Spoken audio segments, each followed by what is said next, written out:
Hello dear tenth aspirants, welcome to my YouTube channel. This is Kundan और आज हम बात करेंगे एनसीईआरटी क्लास टेंथ मैथ के एक बहुत ही महत्वपूर्ण टॉपिक सरफेस एरिया और वॉल्यूम के बारे में। इस टॉपिक के अंतर्गत हम लोग क्यूब, क्यूबाइड, सिलेंडर, कोन और स्फेयर को पढ़ेंगे। पिछले वीडियो में हम लोगों ने कोन को देखा था। इस वीडियो में हम स्फेयर की बात करेंगे। आप देख सकते हैं हमारे सामने स्फेयर का एक 3D इमेज है। हिंदी में हम लोग इसे गोला कहते हैं।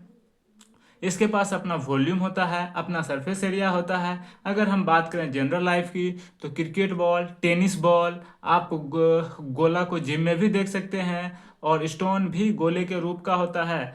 अगर मैं बात करूं इसके डिफिनेशन की तो आप यहाँ देख सकते हैं a sphere is a 3 dimensional figure, solid figure which is made up of all points in the space which lies at a constant distance called the radius from a fixed point called the center of the space। आप यहाँ देख सकते हैं ये जो गोला होता है एक स्पेस में एक फिक्स्ड पॉइंट से समान दूरी पर जितने भी बिंदु हैं उससे मिलकर बना होता है और ये फिक्स्ड पॉइंट इसका सेंटर होता है और फिक्स्ड डिस्टेंस जो है इसका रेडियस होता है। अगर हम बात करें इसके टोटल सरफेस एरिया की तो आप देख सकते हैं इसके चारों बगल का जो टोटल सरफेस एरिया होता है उसे ही मेज़र करना है सरफेस एरिया के अंतर्गत। इसको मेज़र करने के लिए आप क्या कर सकते हैं, एक जगह पर ऐसे कील किसी गोले में एक जगह पर ऐसे कील गाड़ के इसमें आप रोप को जैसे ही लपेटते जाइएगा लपेटते जाइएगा लपेटते जाइएगा लपेटते जाइएगा और यहाँ भी कील गाड़ के पूरा रोप को लपेट दीजिएगा। तो उसके बाद उसको जैसे ही आप एक्सपेंड कीजिएगा तो ऐसे ऐसे 4 सर्कल में जिस रेडियस का ये गोला है उसी रेडियस के 4 सर्कल में वो पूरा का पूरा कवर हो जाएगा। यहाँ से आप देख सकते हैं सेम रेडियस के 4 सर्कल में कवर हो जाएगा। यहाँ से इस एक्सपेरिमेंट को आप खुद से भी करके देख सकते हैं। इस तरह से हम देखते हैं कि total surface area of sphere 4 times of the area of a circle of radius r. R radius के 4 सर्कल के एरिया के बराबर होता है। तो यहाँ से आप टोटल सरफेस एरिया को समझ सकते हैं। अब मैं बात करूं इसके वॉल्यूम की तो आप यहाँ देख सकते हैं volume of a sphere of radius r 4/3 pi r cube. हम लोग इसे कौन की मदद से समझेंगे। हम अभी बात करने वाले हैं कौन के वॉल्यूम के एक स्पेशल केस की, जहां कौन का जो हाइट है उसकी रेडियस के बराबर है। आप यहाँ देख सकते हैं ये आपके सामने एक कौन है, इसका जो हाइट है वो इस रेडियस के बराबर है। इस रेडियस के आप थोड़ा सा एक्सपेंड करके यदि रेडियस लेंगे, अगर ये आर है तो ये भी आपका आर है, इसका एच इसके रेडियस के बराबर है। आप यहाँ से देख सकते हैं। ऐसा ही एक और कौन इधर लेते हैं तो आप यहाँ से देख सकते हैं इसका भी हाइट आर है और ये भी आपका रेडियस इसका भी आर है। तो इस तरह से इस ये जो कौन है इसका आपका वॉल्यूम क्या हो जाएगा 1/3 पाई आर स्क्वायर। आर तो बड़ी आर हो गया, आर स्क्वायर, एच तो आपका आर है, तो ये क्या हो गया आर। इस तरह से यहाँ हम देखते हैं इसका वॉल्यूम 1/3 पाई आर क्यू है। अगर हम जैसे ही इस कौन को गोले में कन्वर्ट करेंगे तो इसमें जो है इसके एरिया में एक्सपेंशन होता है। ये एक्सपेंशन इसके वॉल्यूम में एक्सपेंशन होता है। ये एक्सपेंशन इस कोन के वॉल्यूम के बराबर होता है। तो आप यहाँ देख सकते हैं इसका यदि 1 यूनिट, इसी तरह अगर इधर भी करेंगे इसके भी एरिया में एक्सपेंशन होगा। ये भी आपका जितना वॉल्यूम इसका है उतना ही एक्सपेंशन इधर भी करेगा।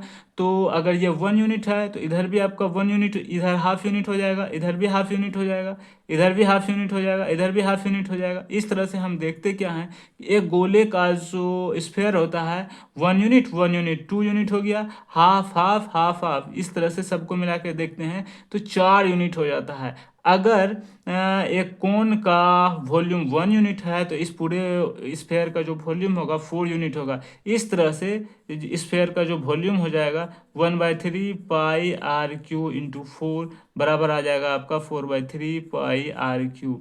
इस प्रकार आप कोन की मदद से sphere of volume 4/3 pi r cube ध्यान में रख सकते हैं। हम लोग बात करें हेमी स्फेयर की तो आप यहाँ देख सकते हैं हेमी स्फेयर का एक 3D इमेज है जिसका बेस जो है आपका सर्कुलर है और इधर जो है आपका ये कर्व सरफेस एरिया आपका दिख रहा है। कर्व सरफेस एरिया की बात करूँ तो इसका टोटल सरफेस एरिया तो 4 पाई आर स्क्वायर होता है।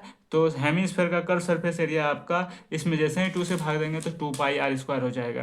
अगर इसके टोटल सरफेस एरिया की बात करें तो है कर्व सरफेस एरिया में जैसे ही एरिया ऑफ बेस को ऐड करेंगे तो आपका टोटल सरफेस एरिया 3πr² निकल कर सामने आ जाएगा। वॉल्यूम की बात करें, वॉल्यूम ऑफ हेमिस्फेयर तो इसका था आपका 4/3πr²। तो यहाँ जैसे ही इसमें 2 से डिवाइड करेंगे तो आपका 2/3πr³ निकल कर सामने आ जाएगा। हम लोग बात करते हैं क्वाड्रेंट ऑफ ए स्फेयर। तो क्वाड्रेंट ऑफ ए स्फेयर तो इसमें जैसे ही 2 कट लगाते हैं तो ये आपका स्फेयर 4 भाग में डिवाइड हो जाता है।